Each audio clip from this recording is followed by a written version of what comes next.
लेकिन जहाँ भी खुदाई होती है पूरी दुनिया में आज वहाँ बुद्ध निकलते हैं। ये बड़ा एक मतलब बड़ा लॉजिक है। एशिया से यरूशलेम तक बुद्ध की मूर्तियाँ निकलती है। जानते हैं क्यों? पूरे एशिया में सम्राट अशोक ने जब बुद्ध को जाना तो उसने उसका हृदय परिवर्तन हुआ और वास्तव में वो एक युद्ध में लाखों लोगों को मारने वाला, काटने वाला, गजर मूली की तरह उनका रक्त बहाने वाला, उनको नष्ट करने वाला व्यक्ति इस तरह का मन से साधु बन गया जब उसे ये पता चला कि ये बहुत बड़ा अपराध है। किसी की हत्या करना, किसी को, जब मरे हुए व्यक्ति को हम जीवन नहीं दे सकते तो उसका जीवन लेना हमारे लिए अपराध है, पाप है। तो जब उसको ये आत्मबोध हुआ तो उसने बुद्ध के धम्म को, बुद्ध की बात को बहुत आगे तक पहुंचाया। इसीलिए कहते हैं राजा में अगर सही धर्म का आचरण आ जाए तो वो पूरी दुनिया को शांत कर सकता है। राजा में यदि बुरे धर्म का आचरण आ जाए तो पूरी देश को, जहां तक उसकी सीमा है, उसको वो बर्बाद कर सकता है। तो बुद्ध का जो विचार है और सद्धर्म की जो यात्रा है इस भारत के अंदर, जो जमीनी रूप से शिलालेखों की हुई, जो पूरी मूर्तियों की हुई, ये सम्राट अशोक के काल से हुई। और सम्राट अशोक को इस देश के अंदर, नहीं इस दुनिया के अंदर सम्राट इसीलिए कहा जाता है कि वो इतने, उसका जो विस्तार था उससे ज्यादा बड़ा कोई अभी तक सम्राट नहीं हुआ है, ऐसा राजा नहीं हुआ है। तो भारत में मैं अगर कहूँ कि लोगों को जीवन सही से जीना है, अगर आपको अपराध से पीछे छुड़ाना है, यदि आपको शांति से जीवन जीना है, यदि आपको उच्चतम जीवन जीना है, यदि आपको बौद्धिक स्तर पर जीवन जीना है, यदि आपको आदर्श जीवन जीना है, सबसे बड़ी बात है मॉडल जीवन जीना है, लोगों के लिए आप रोल मॉडल बने, अगर ऐसा जीवन जीना है तो आपको बुद्ध को पढ़ना चाहिए। बुद्ध कभी ये नहीं कहते कि आप मेरी पूजा अर्चना करें। बुद्ध कभी ये नहीं कहते कि मेरी मूर्ति के आगे बैठ करके घंटों पूजा करके मुझसे कुछ मांगे। बुद्ध कहते हैं कि मैं तुम्हारा मार्गदाता हूं, मैं रास्ता बताऊंगा, मंजिल तक तुम्हें जाना है। क्योंकि अगर कोई तुमसे ये कह रहा कि मैं तुम्हारा मुक्तिदाता हूं, तुम यहीं बैठो और मुझे हलवा चढ़ाओ, खीर चढ़ाओ, पूरी चढ़ाओ, 10 रुपए की दक्षिणा चढ़ाओ या 151 का प्रसाद चढ़ाओ, या मेरे उस वाले मंदिर में नहीं हो रही तो दूसरे मंदिर में जाओ, दूसरे में नहीं हो तो चौथे मंदिर में जाओ, अगर कोई ऐसे कह रहा है तो वो तुम्हें गुमराह कर रहा है। क्योंकि बुद्ध ने कहा है कि अगर आपका वास्तव में जीवन सुधर सकता है तो उसके जो सुधारक हैं वो आप हैं, वो मैं उसका रास्ता बता सकता हूँ, चलना आपको है।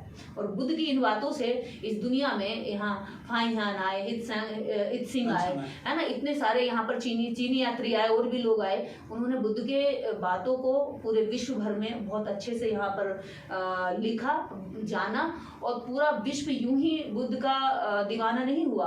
बुद्ध के अंदर वो कला थी, बुद्ध की बातों में वो यथार्थ था, विज्ञान था। और बुद्ध कभी ये नहीं कहते कि आंख मूंद कर मान लो, उन्होंने ये कहा कि समय समय पर परिवर्तन होना चाहिए। मान लीजिए मेरा मकान है तो अब अगर समय की मांग होगी तो इसको परिवर्तित किया जाएगा, इसको और बड़ा बनाया जाएगा और अच्छा बनाया जाएगा। पहले अलमारियां किसी और तरह की होती थी, अब कुछ हो रहा, अपडेट हो रहा। तो बुद्ध ने कहा है कि ये जीवन परिवर्तनशील है, प्राकृतिक का नियम है कि परिवर्तन होता है। बच्चा जन्म लेता है, बचपन आता है, युवावस्था में आता है, वृद्ध हो जाता है, मर जाता है।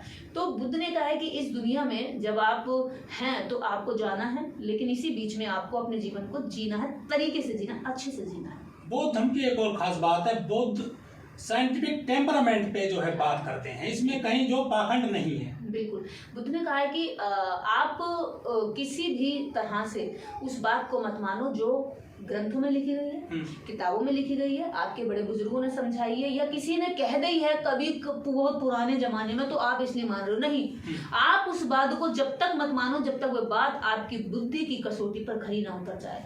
आपके ब्रेन, आपकी बुद्धि जब तक उस बात को कहने के लिए संतुष्ट ना हो जाए कि हाँ ये सही है, तब तक आप उसको नहीं मानो। तो बुद्ध ने कहा है कि ये भी मत, ये भी नहीं कि मेरी ही बात को मान लो, जो मैंने कहा उसको मान लो। अगर आपको लग रहा है कि समय के आज जो मैंने कहा है वो आज सही है, लेकिन समय बदलेगा, बहुत बाद में अगर ये बात मेरी ऐसा लगे कि ये सही नहीं है, समय के अनुकूल नहीं है, या समय के हिसाब से अब ये बात पुरानी हो गई है, अपडेटेड नहीं है, तो ऐसा नहीं है कि मेरी बात को जरूर मानो, मेरी बात को भी आप परिवर्तनशील कर सकते हैं। लेकिन आज तक बुद्ध की कही बातें, 2500 वर्ष पुरानी बातें भी आज भी एकदम मॉडल बातें लगती हैं। आज भी अंधविश्वासी लोग, अन्य धर्म के लोग उनको पचा नहीं पाते, उन्हें डर लगता है, दहशत लगती है बुद्ध के विचारों से। बुद्ध धर्म और बुद्ध धर्म में क्या अंतर है? देखिए, धम्म एक मार्ग है, एक रास्ता है, जिस रास्ते पर हम जाकर अपना जीवन उच्चतम बनाते हैं, अच्छा बनाते हैं। धर्म वो है जो आपस में सांप्रदायिक रूप ले लेते हैं, आपस में एक दूसरे को छोटा और बड़ा दिखाते हैं। लेकिन बुद्ध कोई व्यक्ति मानवतावादी है तो वो बौद्धिस्ट है। कोई व्यक्ति बराबरी समानता से कि सबको समान नजर से देखता, सबके साथ समान व्यवहार करता, सबको रेस्पेक्ट का व्यवहार करता है, तो वो बौद्धिक है, वो बौद्धिस्ट है। तो बौद्धिस्ट धर्म का तो एक अलग बाद में बना, जब देशों के अंदर सीमाएं, जब लोगों की सीमाएं बन गई, देश बन गए, धर्म बन गए, धर्म के नाम पर राजनीतियां शुरू हो गई, धर्म के नाम पर लोगों की काउंटिंग शुरू हो गई, तो इसको फिर धर्म बना दिया गया। और ये धर्म ही है। पाली में धम्म कहते हैं और हिंदी में, संस्कृत में इसको धर्म कहते हैं। तो धम्म ही धर्म है। हमारे देश में बुद्ध को आप कहाँ देखती है? जो विरासत थी वो बढ़ी है या घटी है या फिर बर्बाद कर दी गई है? देखिए, सत्य को बर्बाद किया जा सकता है, सच के कपड़े लेके भागा जा सकता है, सच को दबाया जा सकता है, सच को दफनाया जा सकता है, लेकिन सच को खत्म नहीं किया जा सकता। सच वो चिंगारी है जो एक बुझी राख में भी कहीं ना कहीं संभावनाएं रखता है। तो सच है, बुद्ध सत्य है, और बुद्ध को चाहे जितना भी समय काल पर पुष्यमित्र शुंग जैसे एक काल्पनिक पात्र के माध्यम से इन्होंने दबाने की कोशिश की, लेकिन बुद्ध नहीं दबे। आज फिर से दबे हुए बुद्ध बार बार उभर रहे हैं। देश पूरे एशिया में जहाँ जहाँ खुदाई होती है, जैसे आपने कहा, पूरी एशिया के अंदर अगर 25 फीट तक खुदाई, आप 25 फीट अगर आप खुदाई करते करते 25 फीट चले गए ना जमीन में, तो पूरे एशिया के अंदर आपको बुद्ध की मूर्तियां मिलेंगी। मात्र आप 25 फीट तक खोद के देख लो, जितने बड़े बड़े प्राचीन मंदिर हैं इनके अंदर आपको बुद्ध की मूर्तियां मिलती हैं। और तो और आप ये छोड़िए कि जो प्राचीन मंदिर हैं, जो बहुत ही पुराने मंदिर हैं, उन मंदिरों के अंदर जो मूर्तियां स्थापित है, जिनको गेरुआ रंग पहना रखा है या सिंदूर लगा रखा है या उनको चुनरी पहना रखी है, वो बुद्ध की मूर्तियां हैं। इसीलिए मंदिरों में कैमरे लगाना अलाउ नहीं, क्योंकि बुद्ध को दबा करके बुद्ध से वो बुद्ध के विचारों को तो नष्ट करना चाहते हैं, लेकिन बुद्ध की मूर्ति और उनके मंदिर और उनके बुद्ध विहारों के अंदर बैठकर पैसा कमाना चाहते हैं। कुछ धार्मिक गुरु कहते हैं कि जो हिंदू धर्म का एक हिस्सा है बौद्ध धर्म। नहीं,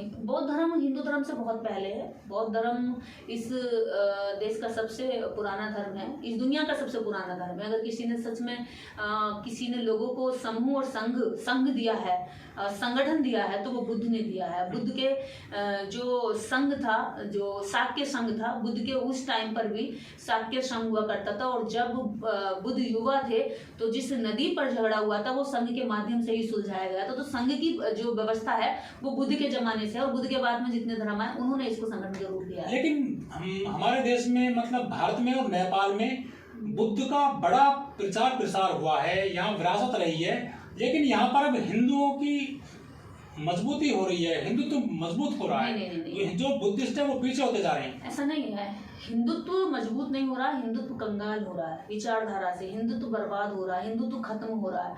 क्योंकि जो जैसे नेपाल हिंदू राष्ट्र रहा है, नहीं, जैसे हिंदू राष्ट्र की बात कर रहे हैं, भारत में भी लोग हिंदू राष्ट्र रहा, बर्बाद हुआ, लोकतंत्र लेकर आए लोग वहां पर। और अब लोगों से आप नेपाल जाकर पूछेंगे ना, आप हिंदू राष्ट्र चाहते हैं, तो नेपाल के लोग आपको मार के भगाएंगे, कहेंगे पागल हो क्या, इतनी मुश्किल से तो हमने जो संविधान का राज लाया, लोकतंत्र लाया, और अब आप फिर से वो कहते हैं कि जो एक गंगा एक बार आगे को बह गई वो उल्टी नहीं बहेगी, ना बहने देंगे। तो ये तो यहाँ के जो सरकारें हैं, अभी सरकार हट जाए, आप देखिए यहाँ पर कोई हिंदू तो दिखाई नहीं देगा, कहीं पर गंगा भी दिखाई नहीं देगा। तो सरकार और मीडिया का बनाया हुआ हंगामा है, सरकार और मीडिया का बनाया हुआ झूठे जो लोगों के दिमाग पर लगातार कचरे की तरह भरा जा रहा है। पर सच्चाई ये है कि बुद्धिज्म की विचारधारा लगातार बढ़ रही है। आप देखेंगे पहले बुद्ध कथाएं नहीं हुआ करती थी, पहले राम कथा, शिव कथा, हनुमान कथा, बंदर कथा, सुंदरकांड, बंदरकांड, ये सब हुआ करते थे। लेकिन अब आप कुछ सालों से देख रहे होंगे, जब से सोशल मीडिया आई है, लोग हमसे कहते हैं कि आपके काम का क्या फायदा, आप क्यों पागलों की तरह अपने आप को दुश्मनी ले रही हैं इन ब्राह्मणों से या मनुवाद से। तो हम वही बात कहते हैं कि आज उस काम का ये बेनिफिट है कि आज देश भर के अंदर कथाएं हो रही हैं। कौन सी कथाएं? राम कथाएं नहीं हो रही, बुद्ध कथाएं हो रही हैं। मैं खुद कल ग्वालियर जा रही हूँ, ग्वालियर में बुद्ध कथा है, और वहाँ पे हम लोग रहेंगे एज ए गेस्ट में, वहाँ पर हम लोग करवा रहे हैं। अलग अलग जगहों पर हमने कार्यकर्ताओं को तैयार किया, बुद्ध कथाएं हो रही, लोग बुद्ध के बारे में जान रहे हैं, लोगों को बुद्ध अच्छा लग रहा है। क्योंकि बुद्ध ये नहीं कहता कि मुझे घी चढ़ाओ तभी मैं तुम्हारी मन्नतें पूरी करूंगा। बुद्ध कहता है कि मैं रास्ता बताऊंगा, मन्नत तुम खुद पूरी करोगे। मान लो आपके शरीर में कहीं पे इचिंग हो रही है, खुजली हो रही है, तो आप बुद्ध कहेंगे कि अगर हो रही है तो आपको जाके नहाना पड़ेगा, तो बुद्ध नहा लेगा और आपके शरीर का पाप धुल जाएगा। ऐसा नहीं होता। बुद्ध ये नहीं कहता जाओ पाप तुम करो, गंगा में नहा लो और गंगा तुम्हारे पाप धो देगी। पाप तुम करो और धोएगी गंगा। तो ये तो बेवकूफ बनाने वाला सिस्टम हो गया ना। तो बुद्ध बेवकूफ नहीं बनाते लोगों को। बुद्ध किसी से उनके पाप धोने की रिश्वत नहीं लेते। बुद्ध किसी को ये नहीं कहते कि पाप तुम कर लो, मैं देख रहा हूँ भैया, गंगा में नहा लेना ठीक हो जाएंगे। नहीं, बुद्ध कहते अगर अपराध किया है तो सजा तुम्हें मिलेगी। लगेगी। और वो पहला अपराध ये नहीं कहते कि जेल, ये जेल बहुत छोटी बात है। वो पहला अपराध ये कहते हैं, अगर आप किसी के प्रति ईर्ष्या कर रहे हैं तो सबसे पहले वो ईर्ष्या आपके मन में उपजती है, और मन जब क्रोधित होता है तो सब व्याकुल आप होते हैं, बेचैन आप होते हैं, आपकी नींद उड़ती है पहले। दूसरे आदमी को तो बाद में कष्ट दोगे, पहला कष्ट किसको मिलता है? हमें खुद को मिलता है। तो बुद्ध ने कहा है कि यही प्रकृति का नियम है, आपका काम जलाना है वो जलाएगी, पानी का काम आपको बुझाना तो वो बुझाएगी। अगर क्रोध मन में आया है तो आप व्याकुल होगे, अगर प्रेम मन में आया तो आपका मन शांत जरूर होगा।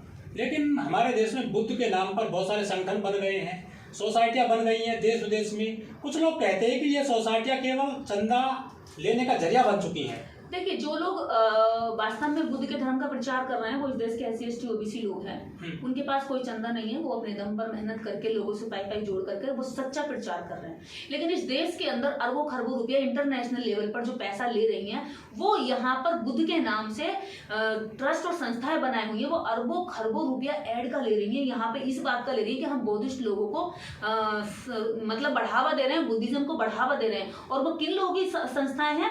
वो इस देश के अंदर ब्राह्मण बनियाओं की संस्थाएं, उन्हीं लोगों की संस्थाएं हैं जो बुद्ध के विचार से नफरत करते हैं। भारत में वो बुद्ध के विचार को हत्या करते हैं, और भारत के बाहर जो बुद्धिस्ट कंट्री हैं उनसे बुद्ध के विचार को बढ़ावा देने के लिए धन लेते हैं। और जो यहाँ वास्तव में बुद्ध के विचारों को बढ़ा रहे हैं हम जैसे लोग, उनसे ये लोग नफरत करते हैं, उनको खत्म कर देना चाहते हैं। तो इसलिए ये जरूरी है कि बुद्धिस्ट लोगों को ये भी अपनी सुरक्षा भी देखनी है, और बुद्ध के विचारों को भी जीवित रखना है। बुद्ध का विचार तभी जीवित रहेगा जब हम उसका प्रचार प्रसार करेंगे, लोगों तक लेकर जाएंगे। और बुद्ध। नमस्कार, मैं ओमदेव। हम हैं आज दिल्ली में और हमारे साथ है दीदी निर्देश जी। निर्देश जी, बुद्ध पूर्णिमा है कल, क्या कहना चाहोगे महात्मा बुद्ध के जो उन्होंने पूरा काम किया है देश और दुनिया में, उनके मानने वालों के लिए? नमस्कार, नमो बुद्धाय। देखिए, कल 23 मई है और बुद्ध पूर्णिमा है। पूरे विश्व के अंदर बुद्ध को मानने वाले लोग इस बात को जानते हैं कि इस दिन पर 3 घटनाएं एक ही साथ घटी थी, एक ही समय पर। पहला, बुद्ध का जन्म इसी पूर्णिमा को हुआ था। दूसरा, उनको ज्ञान की प्राप्ति भी पूर्णिमा को ही हुई थी। और तीसरा, उनकी जो महापरिनिर्वाण है वो भी उनका पूर्णिमा में हुआ था।